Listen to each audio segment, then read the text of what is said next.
नमस्कार, एनबीसी 24 देख रहे हैं आप और मैं हूं आपके साथ मानसी। बिहार में विधानसभा चुनाव होने वाले हैं और इसको लेकर राजनीतिक पार्टियां अपनी तैयारी में जुट गई है।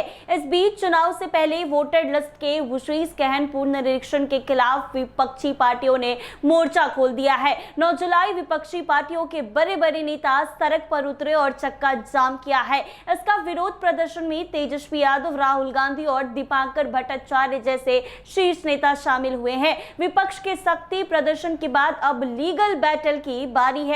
वोटर लिस्ट के गहन पुनरीक्षण की लड़ाई अब सुप्रीम कोर्ट तक पहुंच चुकी है और आज सर्वोच्च न्यायालय में उस पुनरीक्षण देने वाली याचिकाओं पर सुनवाई शुरू हुई है। सुप्रीम कोर्ट में गुरुवार को बिहार में मतदाता सूचियों के विशेष गहन पुनरीक्षण यानी एसआईआर कराने के निर्वाचन आयोग के फैसले को चुनौती देने वाली याचिकाओं पर सुनवाई की। सुनवाई के दौरान याचिकाकर्ता के साथ चुनाव आयोग ने अपनी अपनी दलीलें पेश की। वहीं सुप्रीम कोर्ट ने भी चुनाव आयोग की तरफ से मतदाता सूची के पुनरीक्षण को लेकर सवाल किए। शीर्ष अदालत ने चुनाव आयोग से कहा कि आपको यह प्रक्रिया जल्द शुरू करनी चाहिए थी। इस दौरान निर्वाचन आयोग ने सुप्रीम कोर्ट से कहा कि बिहार में मतदाता सूचियों के विशेष गहन पुनरीक्षण को चुनौती देने वाली याचिकाओं पर कुछ आपत्तियां हैं। याचिकाकर्ता का कहना था कि बिहार में मतदाता सूची के विशेष गहन पुनरीक्षण के काम में मनमाने तरीके से प्रक्रिया चल रही है।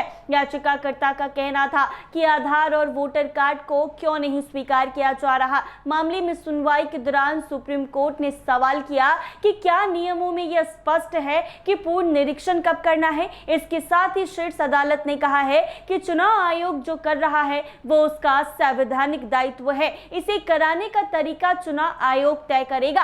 कानून में स्पेशल रिवीजन का प्रावधान है। चुनाव आयोग के वकील ने अदालत से कहा है कि संशोधन प्रक्रिया पूरी होने दीजिए, उसके बाद माननीय पूरी तस्वीर देख सकेंगे। इस पर जस्टिस धूलिया ने कहा कि आप जानते हैं कि एक बार सूची पूरी हो जाने और अधिसूचित हो जाने के बाद कोई भी अदालत उसे नहीं छू सकेगी। इस पर चुनाव आयोग के वकील ने कहा कि हम इसे अंतिम रूप दिए जाने से पहले दिखाएंगे। जस्टिस सुधांशु धूलिया और जस्टिस जे बागची की पीठ को चुनाव आयोग की ओर से सीनियर एडवोकेट राकेश त्रिवेदी ने बताया कि उन्हें याचिकाओं पर प्रारंभिक आपत्तियां हैं। त्रिवेदी के अलावा सीनियर एडवोकेट के वेणुगोपाल और मनिंदर सिंह चुनाव आयोग का प्रतिनिधित्व कर रहे हैं। वहीं एक याचिकाकर्ता की ओर से सीनियर एडवोकेट गोपाल शंकर नारायण ने कहा कि जनप्रतिनिधित्व अधिनियम के तहत मतदाता सूची में संशोधन की अनुमति दी जा सकती है। कहा है कि संपूर्ण एसआईआर लगभग 7 करोड़ नागरिकों को कवर करेगा। उन्होंने बताया है कि मतदाता पहचान पत्र और आधार कार्ड पर भी विचार नहीं किया जा रहा है।